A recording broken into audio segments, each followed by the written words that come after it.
Tiniyak naman ni Pangulong Ferdinand R. Marcos Jr. na makakarating ang lahat ng tulong na kailangan ng mga apektado ng bagyo.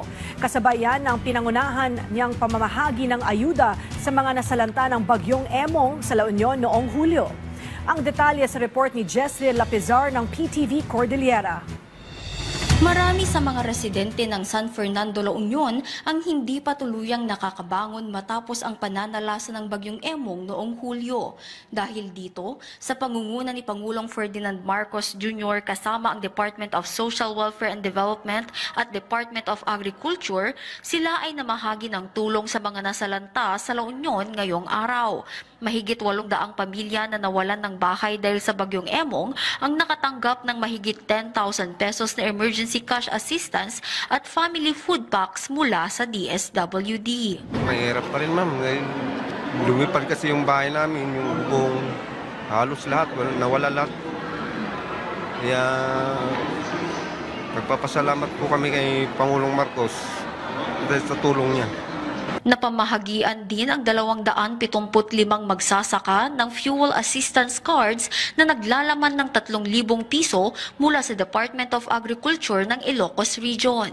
Makakatulong ito sa amin bilang isang farmer na dahil matataas yung mga presyo ng mga bilihin, kagaya ng lalo na yung mga krudo o gasolina.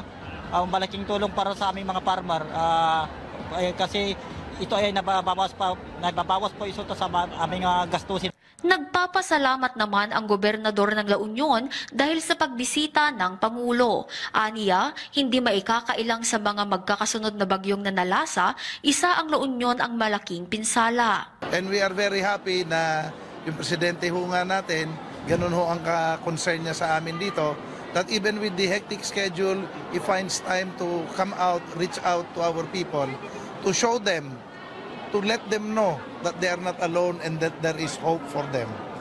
Sa mensaheng ibinahagi ng Pangulo, sinisiguro niyang lahat ng tulong ay may papamahagi sa mga nangangailangan, lalo na sa mga nasalanta ng mga bagyo.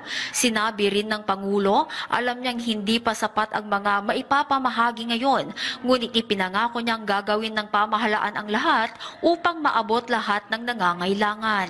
Ang mga Pilipino ay nakikita nila napakasipag, napakabait, napakahusay, nagaya po ninyong lahat na nagsatsaga, nagsasakripisyo.